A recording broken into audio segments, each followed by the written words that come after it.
Okay, this is part 2 of the Unit 2 review. So we're doing the choose the correct description, and we're focusing on the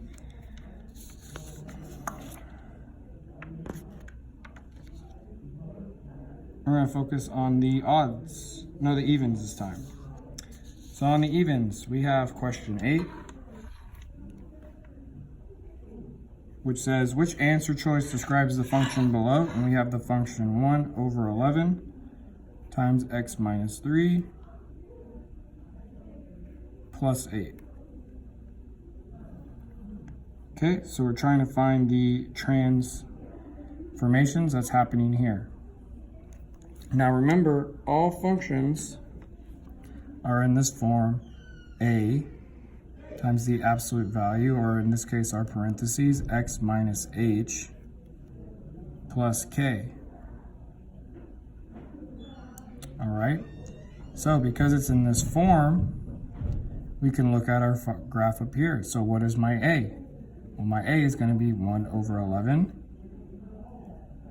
My h is going to be whatever x minus 3 equals 0 is, where if I come in and add 3 to both sides and solve for x, I get x equals 3.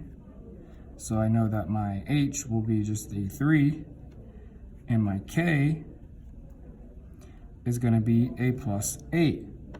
Well, remember, a tells us if we stretch or compress, and since it is less than 1, we know that this is going to end up being a compression.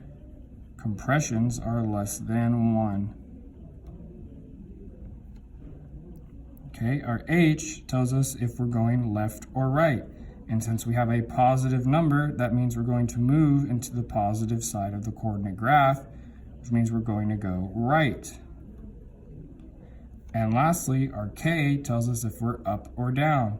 And since we have a positive k, that means we're going to move in the positive direction, which is up. Therefore, if you were trying to describe this in words, you would say you have a compression of 1/11 with a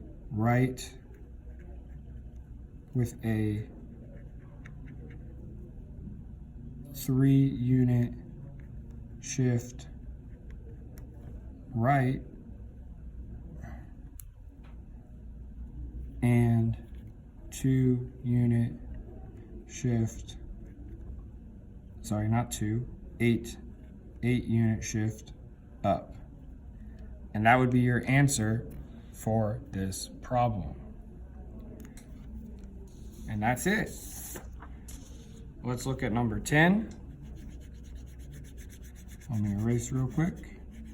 So number 10, we're going to do the same thing. So number 10, we have the function f of x is equal to 5 times x minus 17 minus 21. Okay, so once again we have a times our x minus h plus k, and our a in this problem is 5. Our h in this problem is going to be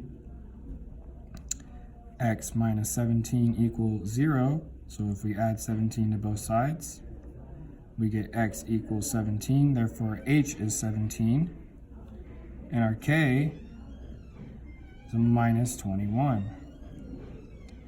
So because our a is positive and it's greater than 1, we know that there's no reflection, and that since it's greater than 1, that this is going to be a stretch. Since our h is positive again, we know that it's going to shift to the right,